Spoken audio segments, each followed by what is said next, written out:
Hello and welcome back to WJ Live, powered by the Western Journal, where we equip listeners with the truth. We're glad to have you with us here today. I'm George Upper, editor-in-chief of the Western Journal. I'm joined today by Cameron Arcan, Western Journal contributor, as well as assignment editor Joey Chester.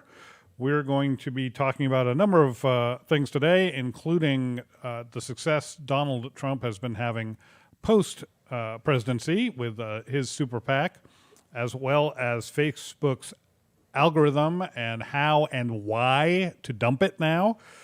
But let's start off with some new details just coming out over the past 24 hours or so about that famous story that nobody wants to talk about, Hunter Biden's laptop.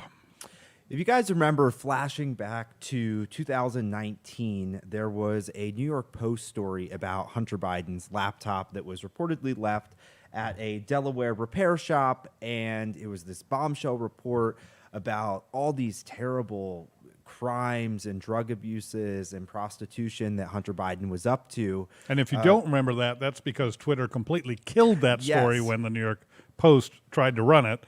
Absolutely, just blatant censorship. Yeah, it was complete censorship. Everyone passed it off as Russian disinformation. Yeah, Typical. also that. Anything Also they that. don't like is Russian disinformation. Right.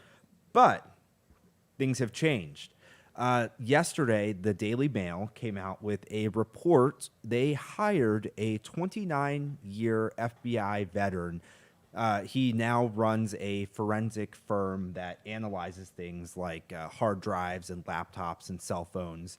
And he headed up that department at the FBI. And that FBI agent, or former FBI agent, has confirmed that the laptop belonged to Hunter Biden and the contents of the hard drive are all legitimate. Nothing has been altered. Nothing's been changed.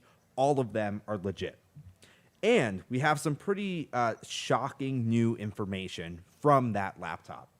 The first being Hunter Biden encouraged his dad to run for president. Not just encouraged, he begged his dad to run for president, not because he wanted his dad to be president. Right. He wanted to save his reputation. It was all about him. It was all about him. Yeah. And I mean, it's actually, we all agree here that Joe Biden is actively destroying the country. Right.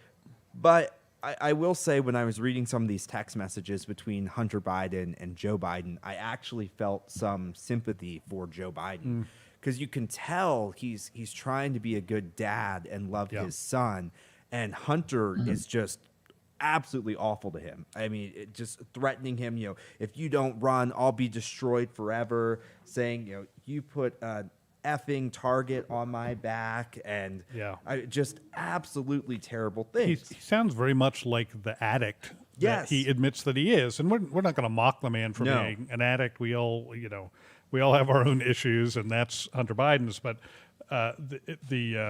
his unwillingness to he won't even admit at this point. He won't even admit this laptop belongs to him. No, he won't. He's been asked the question repeatedly over actually the last couple of weeks. He's been doing some interviews. He was on late night TV last night, and again he passed it off and tried to blame the whole situation on, it's fake news from Rudy Giuliani and it's Russian disinformation. The Russians made it up and partnered with Rudy Giuliani, and I guess they got some really good people to create fake photos of Hunter Biden with crack pipes. Yeah. Yeah. How do you fake that? It's a high quality fake. If that's a fake, it's really well done. Yeah. And so what I found to be the most shocking information out of this new report is it's an incident from 2018. And in 2018, Joe Biden was no longer VP, and at that point, the vice president, or the former vice president, no longer gets Secret Service protection. Neither does their family. So there's a shocking detail where Hunter Biden went on a week-long prostitution and drug binge where he was guarded by Secret Service agents. Now, how bizarre is that? That the man who isn't supposed to be guarded by Secret Service is protected by agents while he's on a drug, alcohol, and prostitute binge. That seems alarming, and it raises a lot of questions about transparency. Why was he given taxpayer-funded Secret Service protection? Who authorized this? I mean, how did they get away with this? Joe Biden didn't even have Secret Service protection at this time. This is during the Trump administration. This is during the Trump which is administration, weird. which is very weird.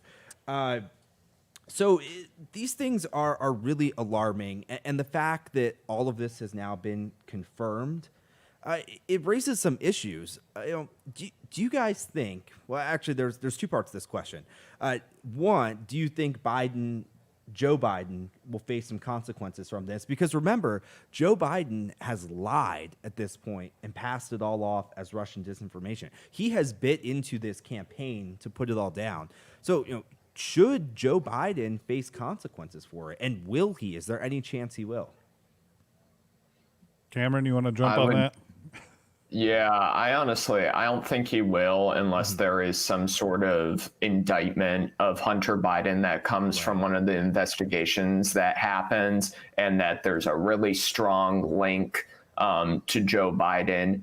In that, I think maybe more in the court of public opinion. That's kind of where Joe Biden would face more of those consequences. I'm going to be honest. I thought this story back a few months ago, I was like, this seems a little bit hokey. Right. And then when I was reading more and more into it, I was like, wait, there might actually be something here. And I think kind of the signal for that for me was when Twitter actually locked the New York Post account for even covering the story. And I think that was kind of a signal of, hey, there might, when Twitter does something like that, that could either mean disinformation or there's something here that they don't want people to know.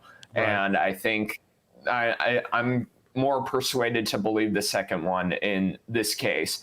And I think once we kind of get more verification from, like, we got the Daily Mail and all these other sources and stuff, and there's quite a bit of evidence that's piling up, I'd be curious to kind of see what happens on the legal side.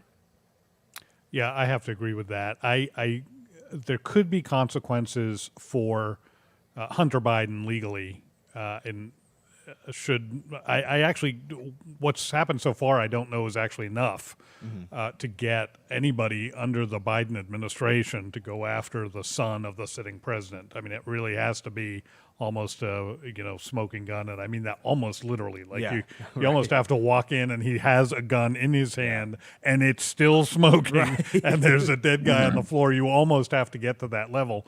What's shocking to me about this is the Secret Service is a law enforcement agency, and they are, it seems to me that any agents watching over this kind of activity on Hunter Biden's part are aiding and abetting. I mean, I feel like they are committing a crime, and I don't know the details of that. I'm not a lawyer. I'm not an expert on that. But it sure seems to me that there's some kind of conspiracy charge that should at least be investigated, and these Secret Service agents spoken to about that. How is it that they could not possibly, based on what I've read of the accounts, it's not possible that they could be unaware of what was going on, what Hunter Biden was doing. And if they were aware and did nothing about it as law enforcement officers, I think that's illegal. It certainly bears investigation. But to your original question, Joey, no, I don't think. I think there may be some legal consequences for Hunter Biden, as Cameron said, but I just don't think at this point Joe Biden's going to suffer from this, except maybe a little bit of shame. Yeah. But I don't think it keeps him from doing all the things that he already wants to do. There's some things that are odd about this. So in the text between Hunter and this unknown Secret Service agent, the Secret Service agent, like you said, they're supposed to be there to enforce the law. They're a law enforcement agency, not allow someone to go on a week-long binge of illegal crimes. Right. And so the text reflects more of a conversation between a friend. Like, the Secret Service agent calls Hunter his friend. Hunter calls the Secret Service agent his friend. And it's very weird. The Secret Service agent says, I'm going to have to come up to your room and break in if you don't tell us what's going on. Make sure right you're now. okay. If you don't come down, make sure you're okay. It's very weird. I mean, I get if you're protecting someone, that's what you're supposed to do. but it sounds like a deeper relationship. And again, we don't know. It's just what we can speculate. And the thing, too, that I wonder, Joe Biden, in these recently released text messages, offered to give his son money and pay for certain things, pay for his kids' medical bills, give Hunter money. Hunter was struggling with money because he was blowing it all on illegal things. So I wonder there if Joe Biden was financially supporting Hunter as he was blowing all this money on illegal things like drugs and prostitutes. I wonder if there's a way that Joe Biden gets caught up into that because he knew what was going on and he was actively providing money to his son. So it's an interesting situation. I'm not sure what consequences there will be, but it's certainly alarming. And again, the media and the left became partners in this and did everything they could to bury it and put it down as Russian disinformation.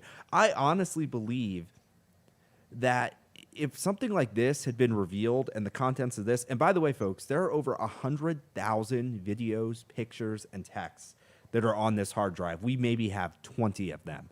So who knows what else is on there? But I honestly believe if this had been released before the election, which it was, but it wasn't covered up, I think it may have had an impact because this is not good optics for Joe Biden and the Biden family overall. Yeah, I agree with this. I think it's one of the most egregious examples of election rigging, I'm going to call it, by the establishment media. Yeah. I mean, they attacked. I think one thing go ahead, Cameron. I think one thing that needs to be brought up is the CBS interview from, what was it, like a week ago? That was I watched like some clips of that. That was bizarre.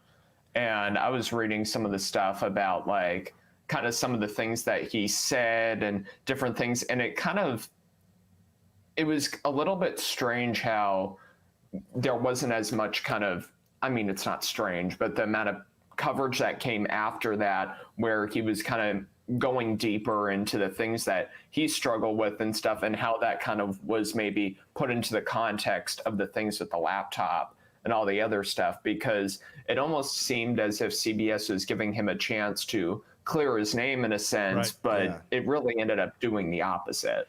You're right. It's almost like that interview and the things he said, like mistaking Parmesan cheese for crack in the carpets and stuff like that. It's almost like that interview corroborated the laptop. It proved what's in the laptop because he detailed this time period in his life where he struggled with these things. Well, that's what the laptop shows, but he passes it off and says, "Oh no, it's still Russian disinformation." So it's very shocking, George. I think you're totally right that this, in a sense, is election rigging or was election rigging because of the big tech cover up for the story. And unfortunately, I think that's part of what gave us Joe Biden president. Well, now let's turn to former President Donald Trump, who is really having some successes, it looks like, in his post-president life. Cameron, do you want to tell us a little bit about what he's got going on right now? Yeah, so his political action committee, the Save America PAC, there was a report from Fox News the other day that it actually raised around $85 million in recent months, and that new report is going to come out likely this summer. They actually raised, I believe it was at the last filing period that was released, somewhere around $31 million. Now, the reason why this is really big is it gives away two indications. One of them has to do with the 2022 races. That's kind of what this PAC is its stated intention, that it's going to help some more competitive House races, help get more Republicans elected, to give the Republicans the House majority. But it also kind of gives a hint to 2024 in a sense. And we've seen this with other candidates as well. We've seen this with potential 2024 candidate Nikki Haley starting her Stand for America Now PAC, where she's been raising money for 2022. But it's also kind of a hint that, hey, these people might be running in 2024 as well. Right. So what I wanted to ask you guys, kind of more having to do with the midterms, is do you think that this PAC will focus more on the competitive races and getting this majority? Or do you think it will kind of go more in the Trumpian direction in a sense and focus more on primarying specific Republicans? That's a good question. I mean, I know I hope it goes towards competitive races because we're less than 10 seats away from taking back the majority. And so in my mind, it makes sense to do everything that's possible to gain that majority. But I also know that Trump is really upset with the people that went against him during impeachment and the election fraud stuff, and he wants those people gone. And if they are moderate Republicans, I mean, I'm not opposed to getting them out. But, when you lose an incumbent in a seat for re-election, you lose the power of that incumbency. So if we have a bunch of Republicans getting primaried and we have brand new candidates up in the general election, we might have a weaker slate than if we just hit those competitive districts where we think we can flip seats. So I hope that's the strategy. I don't know what his strategy will be. I'm not sure. If you look at the past few election cycles, both presidential and midterm, there have been a number of examples of people who are kind of fringe right, who have not done what maybe was expected of them in terms of success because of the mood of the electorate. The hardcore anti-Obama crowd, the hardcore pro-Trump crowd didn't always turn out the way that they needed to turn out to elect some of these folks.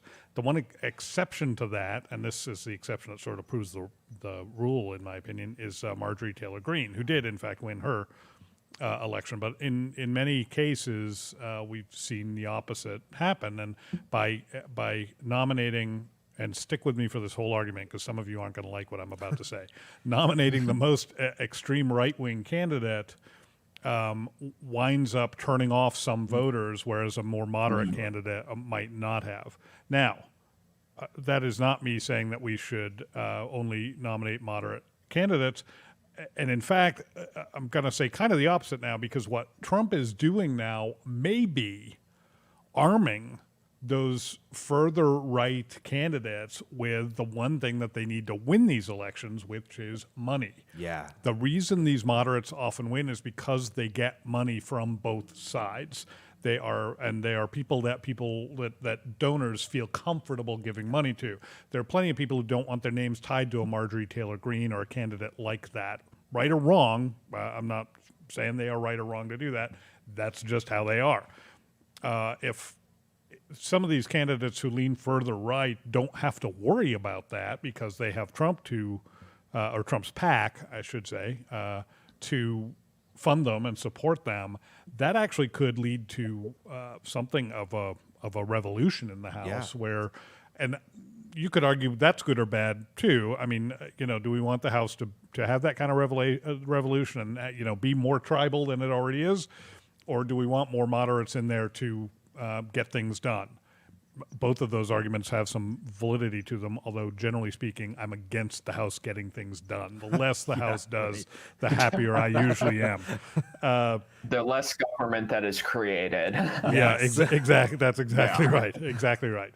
So, but it should be an interesting dynamic. I think to answer your specific question, Cameron, I think I think the primary focus, I'm going to hedge my answer here a little bit. I think the primary focus is going to be winning competitive elections. Yeah. But I would be very surprised if Trump is 100% able to resist the urge to give some money to opponents of people who did not support him when he was president. I suspect we'll see at least some of that going on. I also think Republicans will have, we already know the Republicans are going to have the advantage going into the midterms.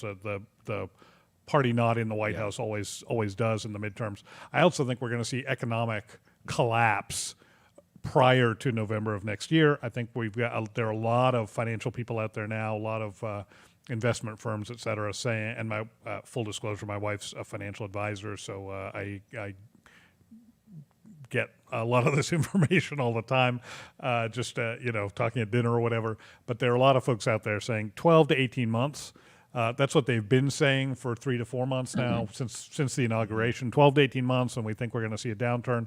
And now I'm starting to hear more people say, that might be optimistic. Like, we're not sure we got 12 months before we start to see this change. So if the economy really turns south, I think that's just one more advantage for Republicans, because they know, the American people know who's in control now. So Yeah, one thing I have always loved about Trump is he is anti-establishment. Yep. We have so many people in Congress that I think have compromised on their principles, and not only political principles, but their moral principles too. And so, it really doesn't bother me to target those people. I mean, if you've been in the House for 30 years, how effective are you really still at governing? It doesn't bother me to target those people one iota, as long as we are putting another Republican up who can actually win the general election. Yeah. I'd rather have a moderate Republican in there, in that seat, giving committee chairmanships to other Republicans than keep the Democrat control of the House. That would be my only caveat to that. I think that's a very valid point. Like in Here, go ahead, Cameron. Yeah, here's what I would say, and I would maybe disagree a little bit with Joey's point on this, is I think there should be an emphasis on competitive elections, but we have to make sure that the people that are being funded in the primaries are not only people that can win in the general election, but also people that are motivated not just to become personalities, but to actually become effective members of Congress. For Matt Gaetz, the soon-to-be indicted Matt Gaetz, for example, like he has been one of the most least effective members of Congress. I don't even think some of his legislation, has gone through committee, I think, in his time, and he essentially has spent his time in office doing television hits. That's what he's done as a legislator.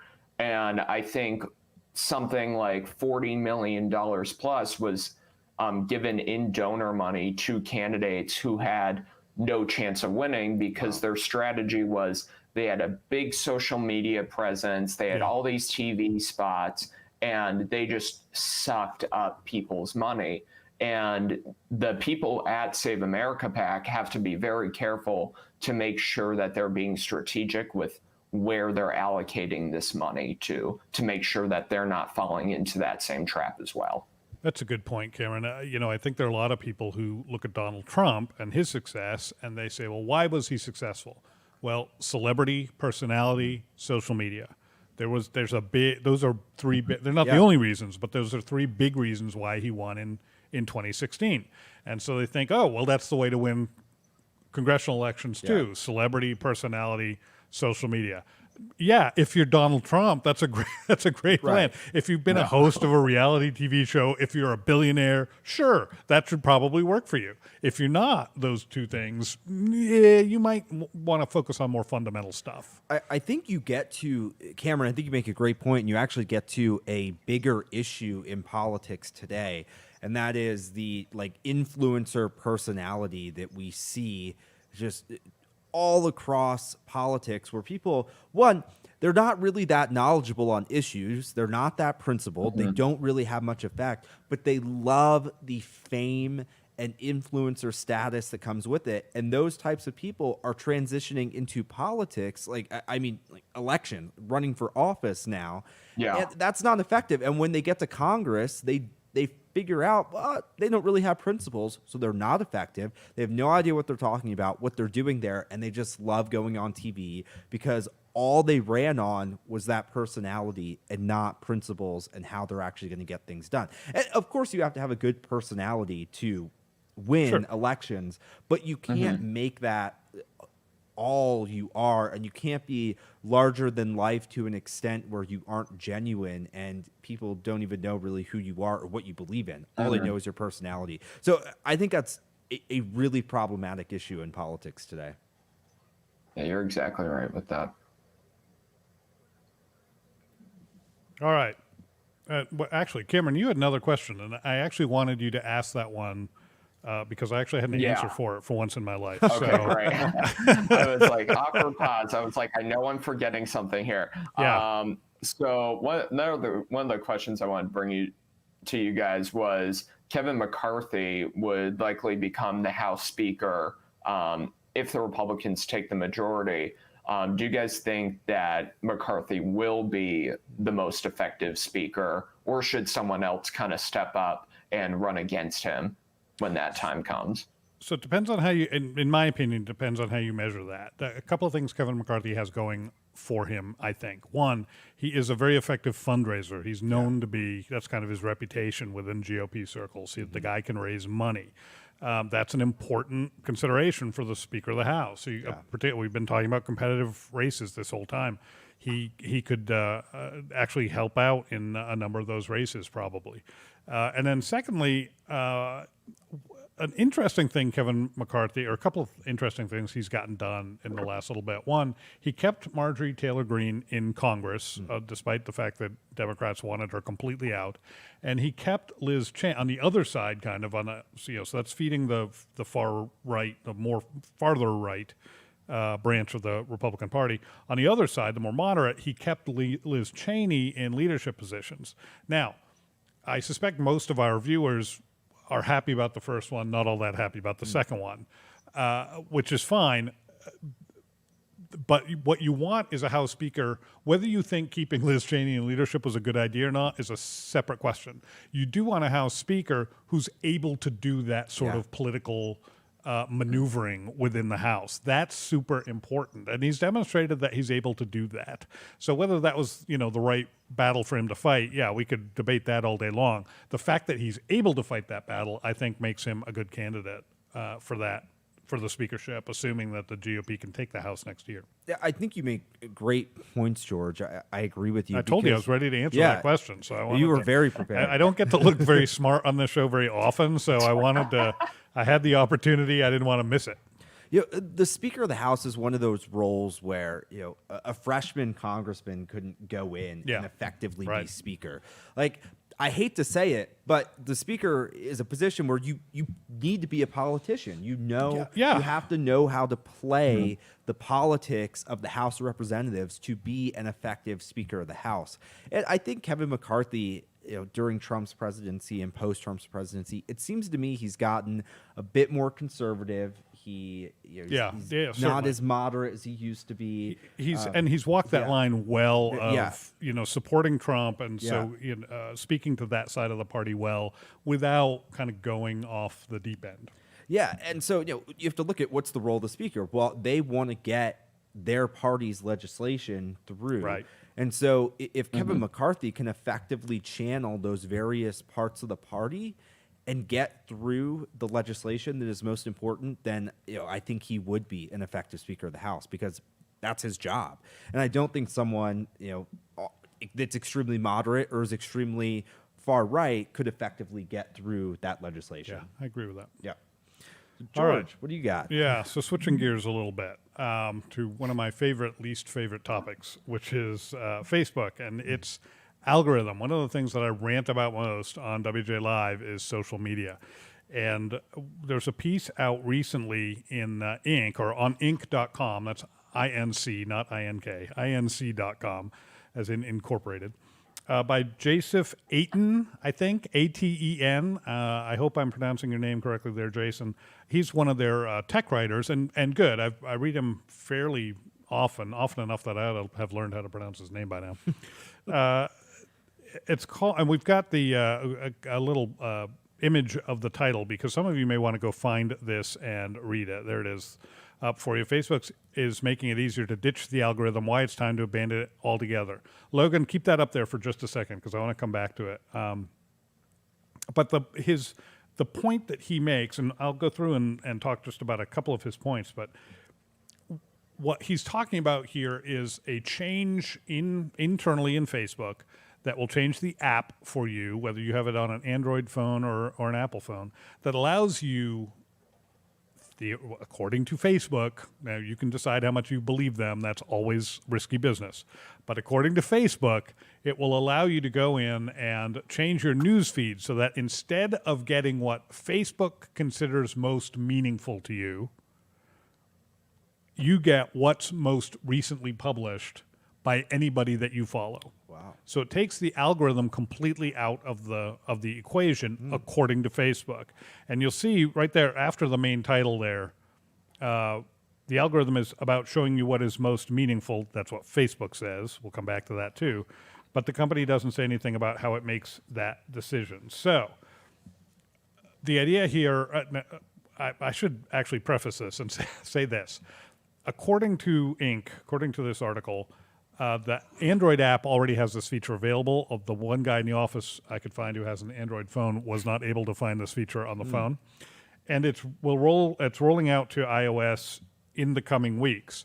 Well, I have one person and another person and I were comparing. We both have Apple phones. We were comparing, and she could make it work on her phone, and it's clearly not present on mine. Weird. So I don't know if her iOS is updated, to a higher level than mine at this point or whatever. I actually went ahead and updated my Facebook app thinking, oh, maybe it just hasn't updated, automatically, but that wasn't the case.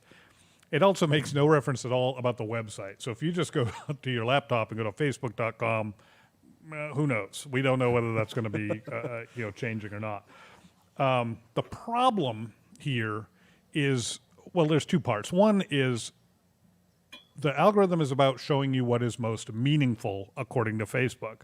The problem is things we think you will find most meaningful is nonsense. Because that is a qualitative decision, right? What's most meaningful? Well, you can't put numbers to that. This is 5 times more meaningful to this. How do you do that? You can't. That's not quantifiable. But how is Facebook making these decisions? By data, by numbers. They're basically saying, well, if you liked this type of post, that's most meaningful to you. What a bunch of garbage. Yeah. There are plenty of things I like on Facebook, and I'm actually not on there all that often. But half the time when I like something on Facebook, it's because I like the person who posted it, and I'm saying, hey, hi, that's cute, thanks. It's not meaningful to me at all. The pictures of somebody else's puppy are not meaningful to me at all. And no offense to that person or their puppy, but that's not how any reasonable person would define meaningful. Yeah. So trying to count what's meaningful is problematic in the first place. So Facebook's already, even if you believe what they're saying here, that what they want to show you is what's most meaningful, you're already, out on the on thin ice. This is also a company that repeatedly states that they stand for free expression, but they make decisions every day about what content they amplify and what they suppress. And, in other words, what you will see and what you won't see, what they censor and what they don't censor. To stand for free expression and then do that, to make decisions about meaningfulness in free expression is, let's say, complicated at best. That's probably the easiest word to describe it. To then make money by doing that just makes it that much more complicated. So Aiton here ends his piece in Inc., and I encourage you to go read it. If you go to Inc.com and just search Facebook, what you'll see actually probably is 4 or 5 articles by him about Facebook. They're all good. Like I said, I read him regularly. He's a bright guy. This will be one of the top, probably not on top, but one of the top results. And you can read the article in its entirety. But how he concludes it is, and I'm going to read his last 2 sentences from his article. Quote, getting rid of the algorithm would actually benefit Facebook in that it could no longer be accused of profiting from hate and extremist content on its platform. Side note, he's probably talking about us. Back to the quote, ultimately, it seems like a no-brainer that version of Facebook would be better for everyone, including Facebook. Not true. It does seem that way. I get that. But that's because Jason Aiton is buying this statement that the algorithm is about showing you what is most meaningful. And that, at best, is incorrect. It is probably better to describe it as a flat-out lie. That is not what Facebook is doing. They do not care about meaningfulness Anything that they are doing that enhances the meaningfulness of the content that you're seeing on Facebook is coincidental. That is not what they're trying to do. What they're trying to do, because that's not their business model. Their business model is very simple to understand. They want to keep you on Facebook for as long as possible so they can gather as much information about you as possible so they can sell it to other people. The end. That is what Facebook does. Meaningfulness has no part of that equation except perhaps accidentally. When they say meaningful, what they mean is engaging. They've got you and they don't want to let you go. And when it looks like you're going to go do something else, they throw something else at you that they hope will distract you from that other thing in your real life that actually might have some meaning. There is very little on Facebook that's meaningful. The people sitting around you in the room, a little more meaningful than the people on the screen showing you pictures of their perfect life from 3 days ago when they were at the Grand Canyon and their hair was nice. So you cannot listen to what they claim. It's hard to keep your hair nice at the Grand Canyon. Matt Gaetz could probably do it. But other than that, it's hard to keep your hair nice at the Grand Canyon. That's a challenge. It's windy. All right, so why do I get so heated about this? Facebook is a private company. As far as I'm concerned, they can pretty much do whatever they want to do. What ticks me off is their dishonesty and their lack of transparency about it. I have no patience for that. If you want to censor, censor. Just say that's what you're doing. These are the kinds of content that we like, and we're going to show you these. And if you post this conservative stuff over here, you may as well just throw it in the trash because we're not showing anybody at any of that stuff. If Zuckerberg would just hold a news conference and tell me that, fine. That's fine. Tell me that's what you're going to do, and you're a private company. Do whatever you want. I really don't care. Then the people who agree with that kind of censorship can go, okay, great. That's the platform for me. And the people, like the people watching this podcast, like the people who read the Western Journal every day who don't agree with that kind of censorship can say, you know what, Facebook isn't where I need to be right now. I need to find another source for information. One recommendation that I would have for you to do that is, of course, to come to the Western Journal, where our whole job is to equip you with the truth. That's why we get up in the morning. It's all we're interested in doing is telling you the truth.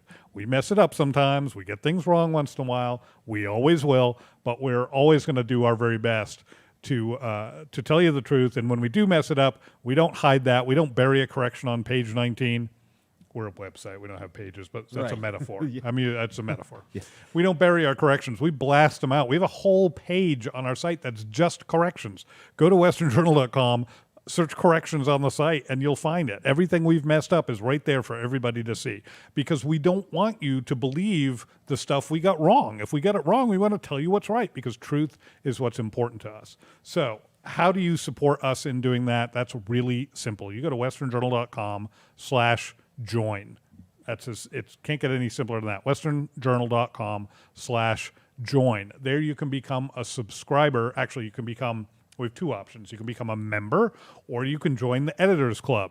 I guess that's my club. I'm the editor-in-chief. You can join my club. I don't know how much, I don't know if anybody's going, all right. Yeah, I think I just sold a bunch of memberships is what I just did. But you know, you got a couple options. If you join the member or the Editors Club, you get this cool mug. You don't get this anywhere else. So, you know, this is pretty awesome. And there are a lot of other benefits too. I'm sorry, Cameron? It's dishwasher safe. It is dishwasher safe and suitable for hot and cold beverages. Very versatile. You know, there's some variety there. Yeah. There are other benefits other than, you know, getting to call yourself a member of my club and getting this cool mug. They're all listed right there. westernjournal.com/join. It's a few bucks a month. It's not a lot of money. You get a lot out of it. And look, do we censor? Well, yeah, you could argue that we do censor sort of. We always want to tell you the truth. That's always true. We don't publish everything in the world. We're not an encyclopedia, so we make choices about we're going to publish this and not publish that. You could argue that's censorship. If you come and make a comment on our site and it's full of swear words or racist language or whatever, we're going to delete that comment. Yeah, but you can call that. In fact, I'd call that censorship. That is censorship. We do censor that way, but we don't lie to you about it. We tell you right up front what we do. We are a Christian conservative news organization. That's what we do. We give you the news, the truth, as best we understand it from a very distinctly Christian conservative perspective. That's what we do. That's what we do. And so if there is truth out there that the mainstream media is covering all day long and twice on Sundays, we don't spend a lot of time on that. It's already covered. It's already done. That's a decision we make. We won't cover that news. We want to tell you the stuff that the establishment media doesn't tell you, and there's plenty of that. That's why we stay in business. So come and help support truthful media. Come to westernjournal.com/join and be a part of what we are doing. I cannot thank you enough to all of those people who already are subscribers, already are supporters. Some people literally just write checks and send them to us in the mail and say, we just love what you do. We want to support you. Thank you for that. There are few things more encouraging than that. The Bible says, I'm paraphrasing, show me your checkbook and I'll see where your heart is. There were no checkbooks when the Bible was written, so, that's a paraphrase. But it's true. Where your money is, that's where your heart is. And so when you show us your heart that way, there's just nothing more encouraging. But more importantly, we want to equip you with the truth. That's our goal here. So by supporting us in that way, you will get the truth as best we know how to give it to you. Every day. It's not what Facebook is going to give you. It's coming directly from us. You get to avoid what they have decided is meaningful or not meaningful. Hopefully you agree that what we're writing about is meaningful. And if not, you probably shouldn't be a subscriber to the Western Journal. But if you are that person, you're probably not watching us right now either. So, and speaking of not watching us right now, we're done for the day, so there won't be anything more to watch. Thank you, Cameron Arcand, for joining us. Thank you, Joey, for being here as always. We are here Monday, Wednesday, and Friday, every 3 days a week. I almost said every day after saying Monday, Wednesday, Friday, which would make no sense at all. Monday, Wednesday, Friday at 5 p.m. Eastern, 2 p.m. Pacific. The Western Journal is happy to support and power WJ Live so that we can bring you the truth right here. We'll see you next time. Thanks for joining us today. Hey guys, huge story. We need a fresh card. Let's red label it. Roll as fast as we can. All right, on it. Sounds good. All right, guys, we got a red label breaking story. Can we get a picture for that? And can we try to get that out in the next 20 minutes? I want eyes on it as soon as possible. On it, Joe. 2 more minutes and we'll be live. Sam, we're going to need a slot for that story, so figure out what you want to bump. Ashley, we're going to want to translate it into Spanish yesterday. Sí, señor. We can slide it in at 2:30. It should be going out here in about 10 minutes.